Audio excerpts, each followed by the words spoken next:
Lalo movie તમે જોયું હશે તો લાલો મૂવી જેવું છે એક મૂવી આવવા જઈ રહ્યું છે ગુજરાતી સિનેમાની અંદર જેનું નામ છે ધબકારો અને આની અંદર પણ જેવી રીતે મનોરથ જીવ સોંગ આપ્યું હતું કીર્તિદાન ગઢવીએ એ પ્રકારનું આની અંદર પણ કીર્તિદાન ગઢવીના સ્વરે એક ગીત આપણી સમક્ષ રજૂ થશે ધબકારો મૂવીની અંદર ઇમોશનલી પણ હશે અને ડિવોશનલી પણ હશે. હા, ભક્તિમય રીતે પણ તમારી સાથે અટેચ થશે આ મૂવી એવું કે ક્યાંક નીકળશે કેમ કે આની અંદર પણ ભગવાન શ્રી કૃષ્ણ દ્વારકાધીશની વાત કરવામાં આવી છે. બોસ ટ્રેલર જોતા એવું લાગે છે કે આ મૂવીની સ્ટોરી લાઈન છે લાલો મૂવીને પણ ટક્કર આપે એવી સ્ટોરી લાઈન હોઈ શકે છે અને આનો સ્ક્રીન પ્લે પણ એ પ્રકારનો હોઈ શકે છે અને ટેકનિકલી પણ આ ફિલ્મ એટલી મજબૂત હોઈ શકે છે, લાલો કરતાં પણ વધારે મજબૂત ટેકનિકલી હોઈ શકે છે કેમ કે આ ફિલ્મની અંદર બોલિવૂડના નડિયાદવાલા સતીશ નડિયાદવાલાના પ્રોડ્યુસર હેઠળ આ મૂવી છે. એટલા માટે આ મૂવીના ડાયરેક્ટર છે award winning national award winning movie હેલ્લારોના ડાયરેક્ટર બોસ દેવેશ ભોજાણી એકર બતાવવામાં આવે છે જે વ્યક્તિ એક કહેવાય કે ક્રૂર વ્યક્તિ બતાવવામાં આવે છે, એકદમ નફ્ફટ વ્યક્તિ બતાવવામાં આવે છે કે જે જેમની પાસે ઘણા બધા પૈસા આવી જાય છે અને પૈસાના લીધે તે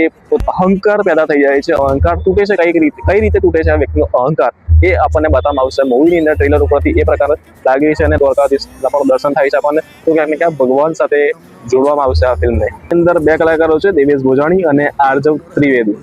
એવી જ ઇમ્પેક્ટફુલ સ્ટોરી હોઈ શકે છે અને એવી જ એક શું કહેવાય કે એક શીખ આપતી એક મૂવી હોઈ શકે છે. આ મૂવી પણ 1 તારીખે 1 મેના દિવસે આ મૂવીની રિલીઝ ડેટ છે. પણ એ રહ્યું કે શું આ મૂવી ચાલી શકે છે કે નથી ચાલી શકતી કેમ કે મૂવી સારી હોય તો ઓડિયન્સ સુધી પહોંચવી બહુ જરૂરી છે પણ એની માટે મૂવી કદાચ પહેલા સારી નીકળવી જરૂરી છે. તો સ્ટોરી કેવી રીતે હોઈ શકે છે અને આ મૂવી સારું નીકળે છે તો શું ઓડિયન્સ તેમને કેચઅપ કરી શકે છે કે જે પ્રકારે લાલો મૂવી બધા સુધી પહોંચી હતી એ જ પ્રકારે આ મૂવી પણ શું ઓડિયન્સ સુધી પહોંચે છે.